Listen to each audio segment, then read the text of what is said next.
All right, welcome back. I'm keeping it moving here and doing part 3. And I was talking about attribute checks. And normally with the attribute checks, Micro RPG will have you roll under your score, your attribute score, kind of like old school D&D, first and second edition.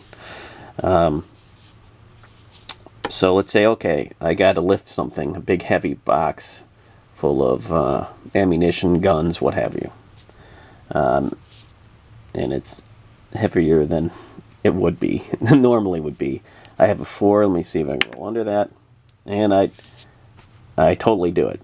So that's a critical, I believe that is a critical success.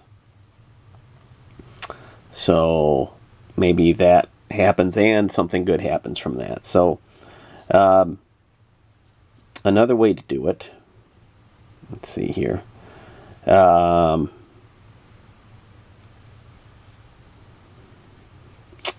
see here. Another way to do it, sorry, is using cards. And I'll use my card deck I got from the infamous Mystery Spot. If you go to my other channel, Mustang 7, I'll tell you all about that. One of my podcasts there.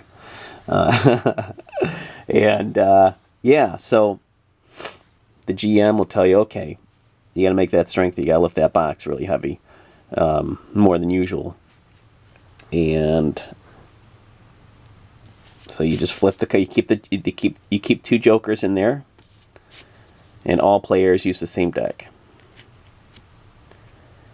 So here we go. 2. So yeah, that's under 4, and you definitely pull it off. So I think you either keep that on the discard pile or put it under the deck. I think actually no. I think you keep it in the discard pile, and then when you go to sleep, your character goes to sleep, then you shuffle it back into the deck. I think that's how that works here. The player will then draw a card, compare the number of the card against the attribute score on the character sheet. If the card is number is equal to or lower than the attribute score, you succeed. If the card is higher, then you fail. Everyone draws from the same deck and discards to the same pile. Whenever any player draws an ace, the character is revitalized and the deck is reshuffled. So if you draw an ace, you become revitalized and you reshuffle the deck. I don't know if this stays out or if that goes back in. I guess you home rule it. The deck is also reshuffled whenever the characters in the game go to sleep, which is a neat. I like that mechanic. That's very thematic. Whenever a player draws a joker, then the current discard pile. See if I can find a joker in here. Just to give you some visual.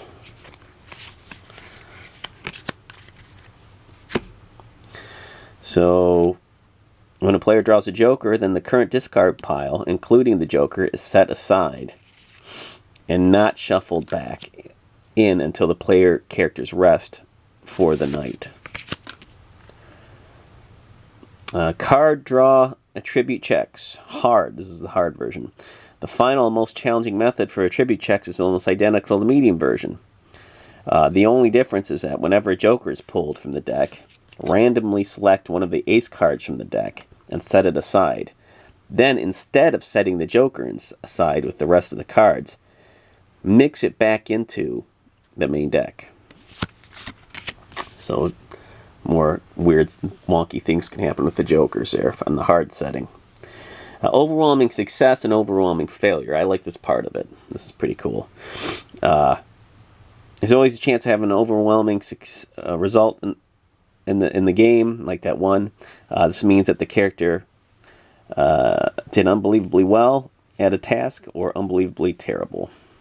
An overwhelming success is when a player draws the lowest number possible. They will always succeed when this happens and will always have better than imagined benefits because of it. In the dice system, the players have an overwhelming success on a roll of 2. So it'd be these right here. If you roll a single 12-sided die, it's a 1. Right. In the card system, an overwhelming success happens whenever a player draws an ace from the deck. You can find an ace for a good visual here. So you get an ace, and it's an overwhelming success. On the other side is an overwhelming failure. When a player draws or rolls the highest number possible, then they will always fail when this happens. So you say you get I believe it would be probably something like that, because I think these count as 12 or something like that. All the face cards, I'll get to that, I think. If the dice system, yeah, so they're always, if it's the highest number possible, they always fail when this happens, and will always have the worst and imagined consequences. Have worse than imagined consequences because of it. If in the dice system, players receive an overwhelming failure on a roll of 12. In the card system, the players receive an overwhelming failure whenever the player draws a Joker card. So never mind, scratch that. So if it's a Joker, it's an overwhelming failure, and something bad's going to happen. If it's a dice, it's 12. Or, yeah, 2 6s. Okay. This is an interesting, I love this part of it. Earning experience points. As the game progresses, players will earn experience points. They will use these experience points between sessions to increase their character's statistics. There are 2 ways of earning experience points, depending on which style of attribute checks you decide to use. You can roll the tribute checks. Whenever a player rolls an overwhelming success during any attribute check, they earn 1 experience point. So if you roll, a 2, or if you roll a 1, like I just did when I was lifting that box. So I would get 1 experience points from that. Draw attribute checks, medium and hard. Each attribute is associated with one of the suits in a deck of cards. Alright, so see the table to the right says strength, clubs, agility, spades, charisma, hearts, intelligence, diamonds. So each attribute's associated with a suit in the deck. Okay. If a player succeeds on any attribute check and the card drawn is the same suit as the attribute being tested, they gain 1 experience. If a character has an overwhelming success, draws an ace, which is the same suit as the attribute being checked, they gain 3 experience points. So I'll do a visual. So let's see here. Let's see. Succeeds at any attribute. So it doesn't have to be like the lowest. Let's see. It doesn't have to be an overwhelming success. It says that if a player succeeds at any attribute and the card is the same as the suit. So in this case, it would be clubs. So let me see if I find a club here.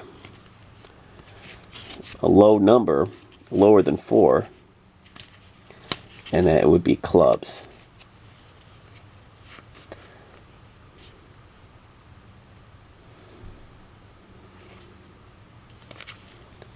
I think let's see here. Phew, trying to find that low number, and it's not easy.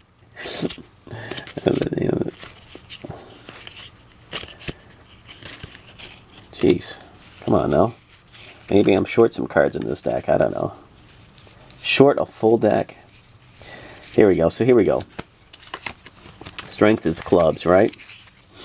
You flip the card over, same suit, lower 4 or lower.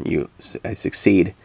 I would get an experience point. Now, if it's an ace with the same suit, give you a visual just to give you, so you can remember this in your head. If you get the same suit and attribute, and it's an ace, you get 3 experience points, which is awesome. So it adds another dynamic to the game. And it's high on the theme of what makes this game different from the other games like Mythic and A War Against Darkness.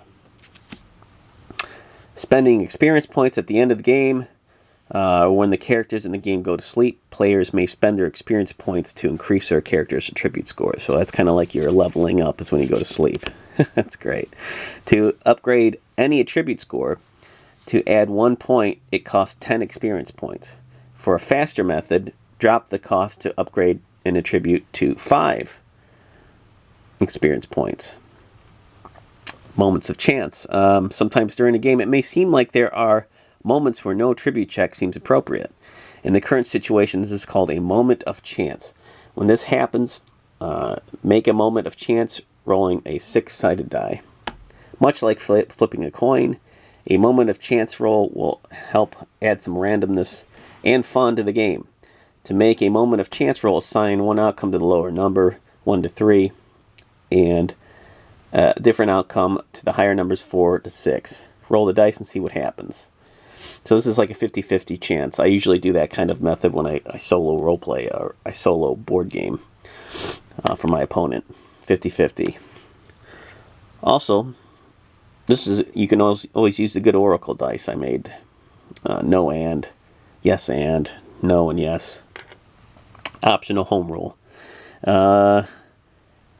Only a GM may ever make a moment of chance. This is also a good alternate for if you want to use Mythic. You just ask the Mythic board.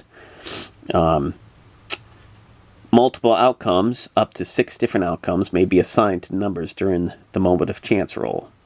A good GM will use a moment of chance roll to help make decisions about what will happen in the world around the players, instead of always orchestrating everything themselves. So yeah, I'll read that again. That's an interesting one. A good GM will use a moment of chance roll to help make decisions about what happens in the world around the players, instead of always orchestrating everything themselves. Interesting way to go. Yep. Also alleviates decisions that maybe slow down the game or frustrate you when you can't make up your mind about something. Just do the 50-50 roll, yes or no, or use an Oracle dice.